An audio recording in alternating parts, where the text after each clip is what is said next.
आरंभ करिए सर्वप्रथमे मु आपण मानको मो निजर परिचय दूची कारण मु विशेष भाव आपण सामने केबे सम्मुख को आसी नाही। मु हेली सुजीत पाढ़ी पूर्वतन विधायक एवं वर्तमान अध्यक्ष प्रदेश कांग्रेस कमिटी श्रृंखला कार्यानुष्ठान कमिटी अध्यक्ष। आज आपण मान समस्त को यही सांबादिक सम्मेलन को मु स्वागत करुच्ची।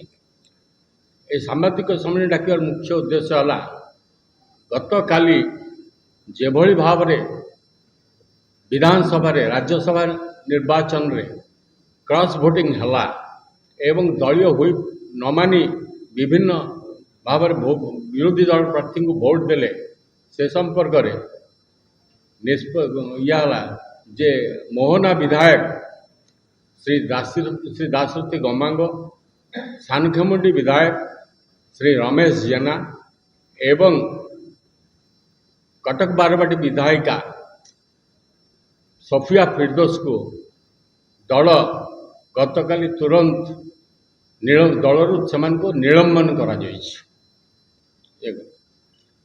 तार कारण है से दलीय निष्पत्ति को मानिले नहीं व्हिप सत्वे से प्रदेश कांग्रेस कमिटी सभापति सहित आलोचना करने अवसर में विभिन्न समय विश्वास देते जे से कांग्रेस दल निष्पत्ति सपक्ष से छिड़ा हे एवं से ही भरसा सभापति थिला किंतु शेष मुहूर्त में जेभली भाव में मत परिवर्तन कले से संपर्क आपण समस्त अवगत अच्छा।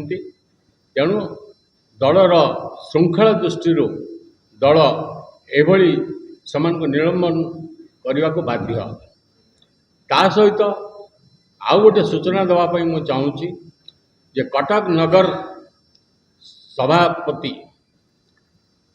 गिरिबाला बेहरा गत किछि दिन धरी दलीय कार्य को अवहेला करने संगे संगे से दल विरोधी कार्य रे कटक नगर लिप्त होते तेणु तांको मध्य आज दलर प्राथमिक सभ्य पदरु बहिष्कार करा।